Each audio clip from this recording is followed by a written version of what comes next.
नमस्कार, मैं आकांक्षा यादव और आप देख रहे हैं 4 PM न्यूज नेटवर्क। दोस्तों, देश की राजनीति में इन दिनों एक असामान्य बेचैनी साफ महसूस की जा सकती है। दिल्ली के सत्ता गलियारों से लेकर महाराष्ट्र की राजनीतिक जमीन तक एक साथ हलचल तेज हो गई है। वजह है दो बड़े राजनीतिक सियासी घटनाक्रम जो अलग अलग दिखते जरूर हैं, लेकिन राजनीतिक रूप से एक दूसरे से गहराई से जुड़े हुए नजर आते हैं। एक तरफ कांग्रेस के वरिष्ठ नेता और महाराष्ट्र के पूर्व मुख्यमंत्री रह चुके पृथ्वीराज चव्हाण का चौंकाने वाला दावा कि 19 दिसंबर को देश का प्रधानमंत्री बदल जाएगा और इस बार भारत को मराठी प्रधानमंत्री मिलेगा। दूसरी तरफ नेशनल हेराल्ड केस में अदालत के फैसले के बाद कांग्रेस के राष्ट्रीय अध्यक्ष मल्लिकार्जुन खड़गे का आक्रामक तेवर, जिसमें उन्होंने सीधे तौर पर प्रधानमंत्री नरेंद्र मोदी और केंद्रीय गृह मंत्री अमित शाह से इस्तीफे की मांग कर दी है। इन दोनों बयानों ने मिलकर एक ऐसा राजनीतिक माहौल बना दिया है जिसमें सवाल सिर्फ बयानबाजी का नहीं रह गया है, बल्कि सत्ता की स्थिरता, विपक्ष की रणनीति और आने वाले दिनों की दिशा पर टिक गया है। दोस्तों, पृथ्वीराज चव्हाण कोई ऐसे नेता नहीं है जिनके बयान को हल्के में टाल दिया जाए। वो न सिर्फ महाराष्ट्र के मुख्यमंत्री रह चुके हैं, बल्कि लंबे समय तक पीएमओ में भी काम कर चुके हैं।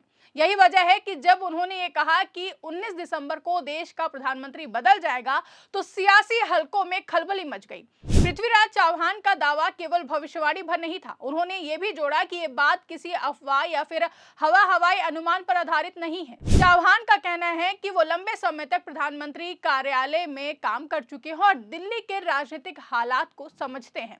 यही वजह है कि उनके बयान को हल्के में नहीं लिया जा रहा। हालांकि ठोस सबूतों के अभाव में सवाल भी उठ रहे हैं।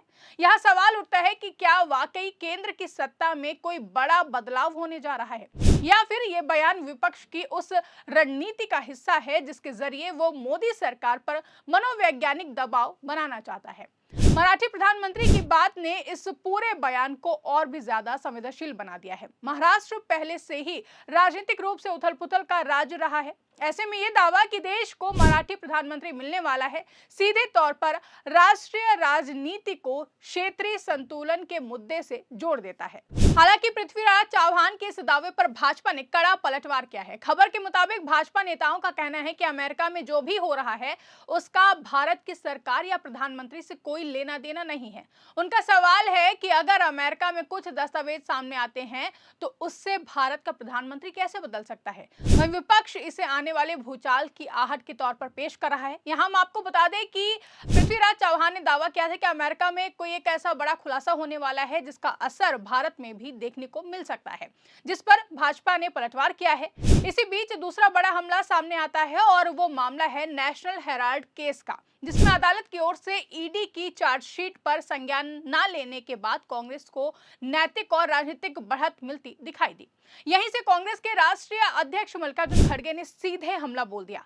खड़गे का बयान बेहद सख्त था। उन्होंने कहा कि अदालत का फैसला पीएम नरेंद्र मोदी और केंद्रीय गृह मंत्री अमित शाह के मुंह पर तमाचा है। उनका कहना था कि जिस मामले के जरिए राहुल गांधी और सोनिया गांधी को बदनाम करने की कोशिश की गई, वो अदालत की कसौटी पर टिक ही नहीं पाया। खड़गे यही नहीं रुके, उन्होंने मांग कर दी कि अब पीएम मोदी और केंद्रीय गृह मंत्री अमित शाह को इस्तीफा देना चाहिए और जनता से ये राजीनामा देना चाहिए कि भविष्य में राजनीतिक विरोधियों को झूठे मामलों में फंसाने का काम नहीं करेंगे। फैसला आने के बाद मैं ये कहना चाहता हूँ, मोदी जी और शाह रिसिग्नेशन देना चाहिए।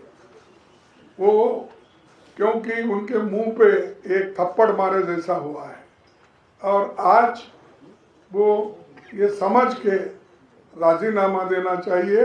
ऐसे जनता को सताने का काम वो नहीं करना चाहिए। भविष्य में उनको ये मालूम होगा कि ऐसे चीज़ें हम अगर करेंगे लोग चुप नहीं बैठेंगे और ये उनकी बेइज्जती होगी, ये मैं कहना चाहता हूँ।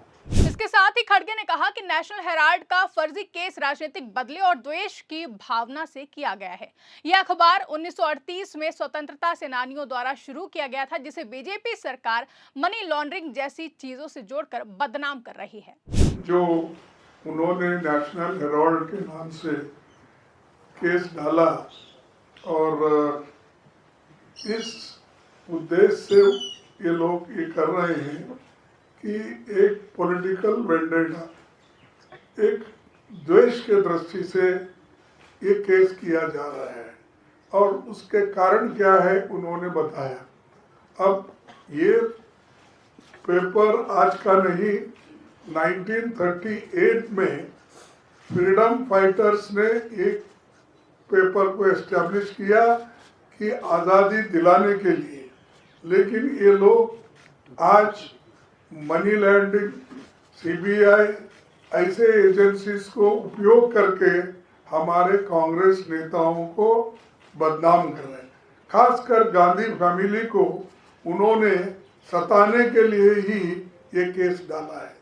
बता दें कि कांग्रेस और अन्य विपक्षी दल लंबे समय से ये आरोप लगाते रहे हैं कि जांच एजेंसियों का इस्तेमाल राजनीतिक हथियार के तौर पर किया जा रहा है। नेशनल हेराल्ड केस में अदालत का रुख विपक्ष के लिए उस नैरेटिव को मजबूत करने का मौका बन गया। खड़गे का हमला सिर्फ कानूनी नहीं था बल्कि पूरी तरह से राजनीतिक था। उन्होंने इसे लोकतंत्र, संस्थाओं की स्वतंत्रता और विपक्ष को दबाने की कोशिश से जोड़ दिया।